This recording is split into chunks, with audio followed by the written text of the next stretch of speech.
Today we have 8:30 news, and then we have the 2 p.m. Fed release. And the anticipation is they're not going to raise. So what we're going to do is, and looking at the market last night, the price action early morning, almost no movement, very limited range. We will start to look after the news around 10, probably, excuse me, 9 or a little later to see if we can get some movement. But the early movement today has been nil. What we like here, we're going to select trio down. And the reason is you can see right here, we're at the fib high and we're at the hour. And you know what I've taught you is the market tends to move on the hour and the half hour. And it's not exact. I keep hearing people say, oh, it was 10 o'clock and I took a trade and it didn't move. I'm sorry, that's the wrong process. You got to wait for the movement and then move. Okay, we got a trigger, but we're going down through, some major fib, the 38.2, and the midline. Both are important, but we're slightly above the midline on the target. And we shall see what happens here.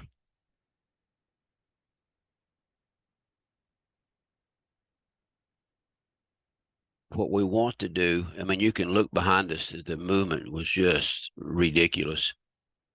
And again, not only do we have the news and the Fed meeting, which is a big day, many people don't trade. We're going to just try to catch some profits and be very conservative.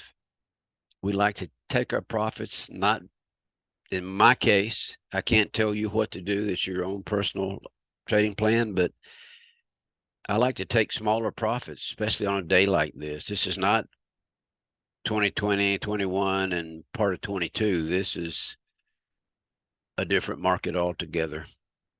But it can be traded profitably.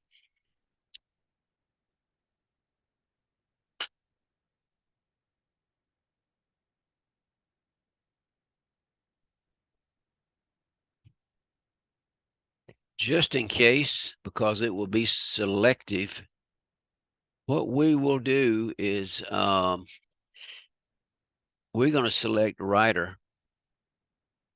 And as you know how the strategy works, it will just sit there in anticipation. And if it doesn't happen, it won't take a trade. And again, every time we take a trade, the sheet is clean. The strategy has a clean slate. So you can't have double positions. Now that's gone a long way. So I'm not sure. And again, we're on the 618. That's a big fib. But on the hourly and even the half hourly, a lot of times it's being moved by big money. And this is not paranoia. It just is.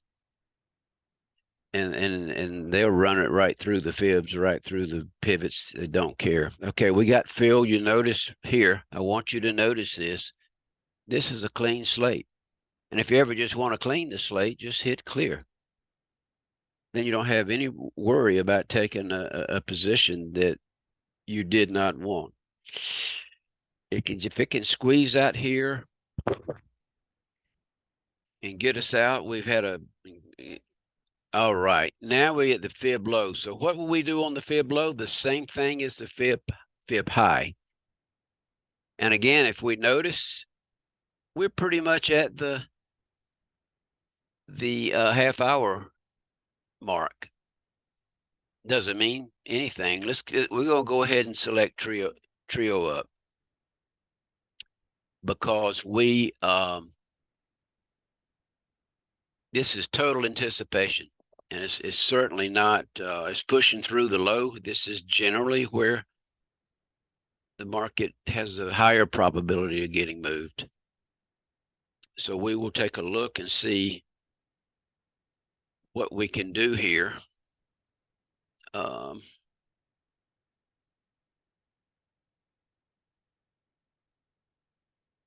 Maybe nothing. And guess what? No one knows.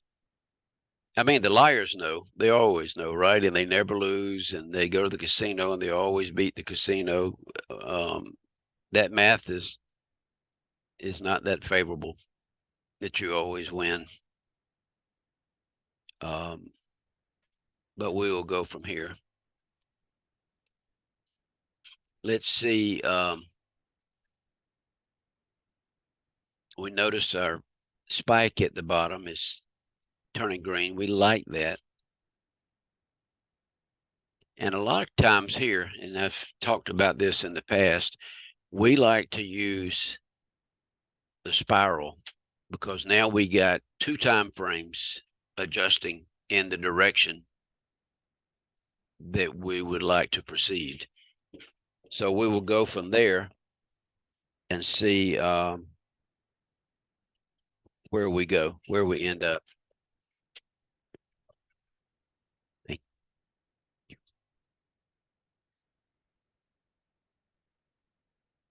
It's not mine.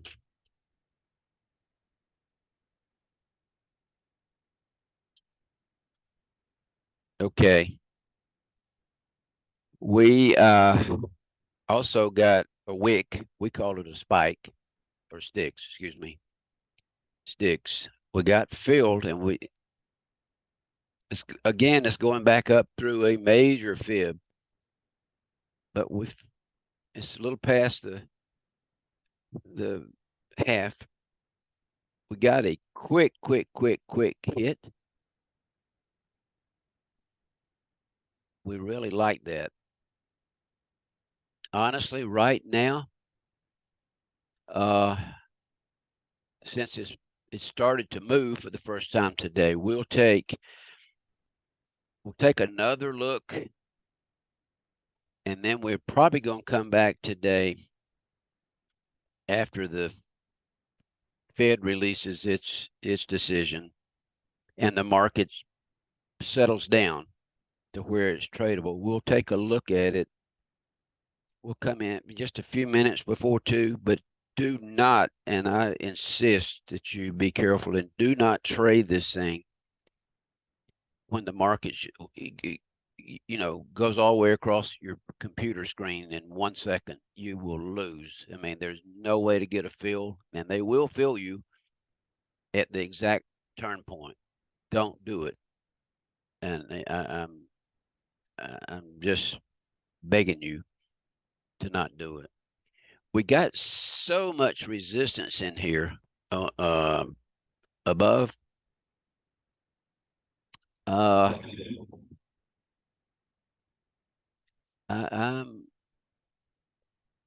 yeah, we're going to try a trio here. And for you guys, we've done unbelievably well for this market, unbelievably well.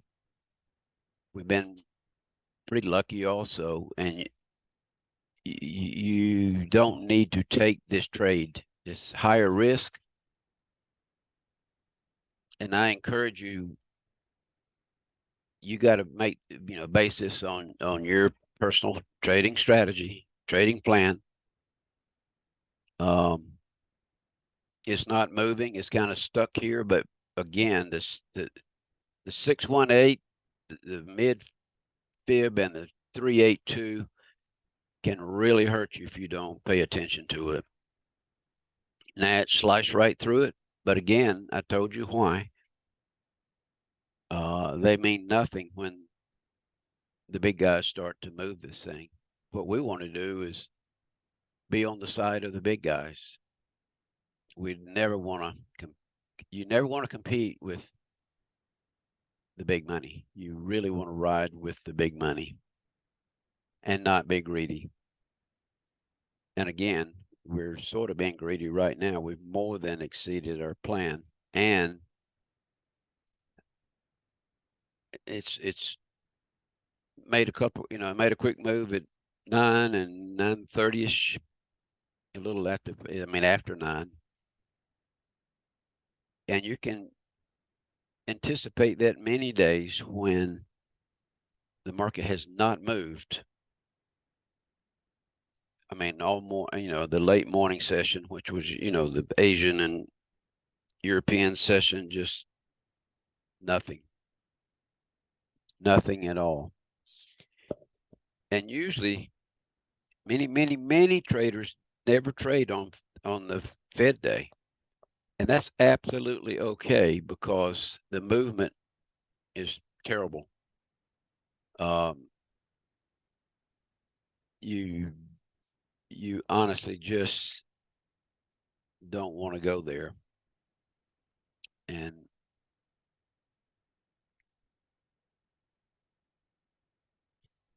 if you do what we did, look around the hour before or minus. I mean, it may not be 9 o'clock. It may be 8:50, and I've seen it be 8:50, or it could be 9:10. In our case, let's see, today is 9:18 before we actually got a signal down. It turned down at 9:14.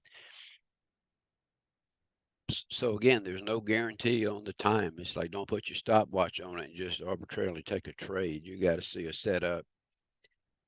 I would not have taken that trade had we not been on the fib high. The market tends to reverse on these highs and lows, and even the mid fib. So we've done nothing here. And again, there's no problem in you hitting clear and walking away. And if you want to come back at 2 and just look at the market, you can. And if you don't, I'm with you. Unless I see some really good trades, and I follow the markets on many monitors, many charts, but we trade on this particular chart. This is where our setups are, but we can get, generalized information on the overall trend, the direction.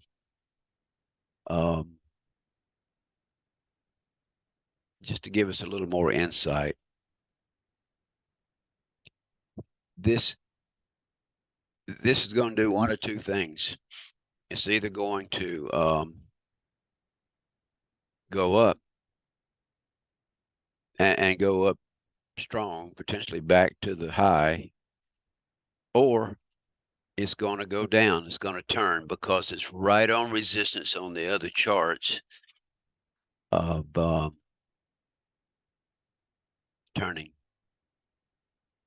Matter of fact, I personally trade this myself. Now, if we look at the movement, the histograms of the movements in general for the entire day, it's been weak. It's weak now. I mean, when you sit on a one movement for on one candle for 10 or 15 minutes, there's great indecision, and there's great indecision if there's not sufficient volume. See, that's 5. That's 6 minutes we've been sitting here on one candle, one Renko bar. To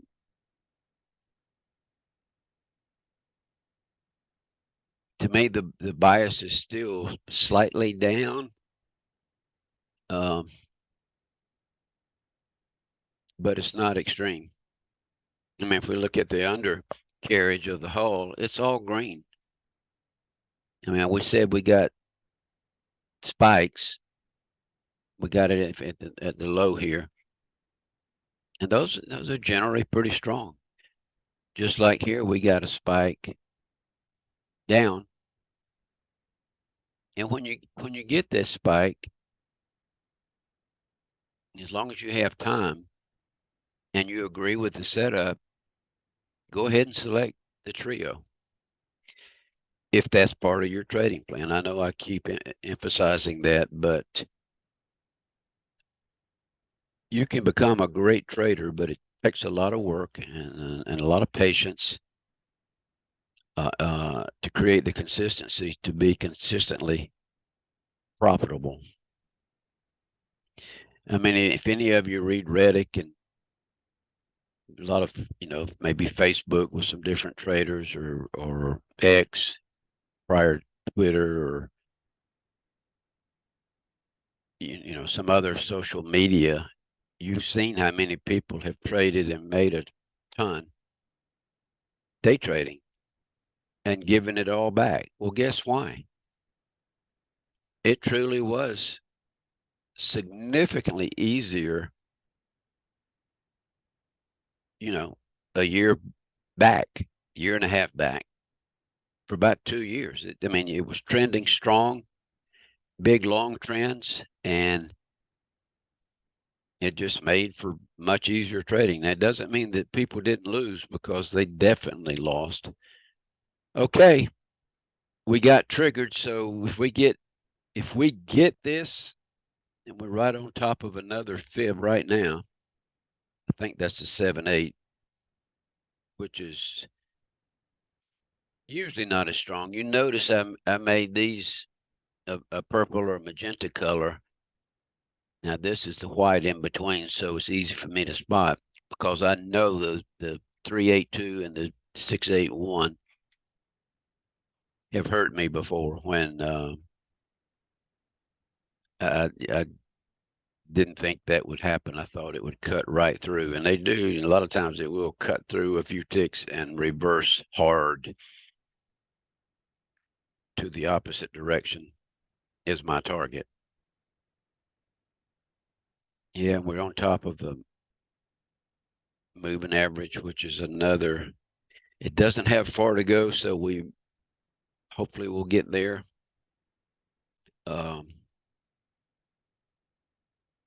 If it starts reversing on me significantly, I'm going to choke down on the stop. I don't want to take a full stop, which is the same as 2 positive trades, and I don't want to subtract it.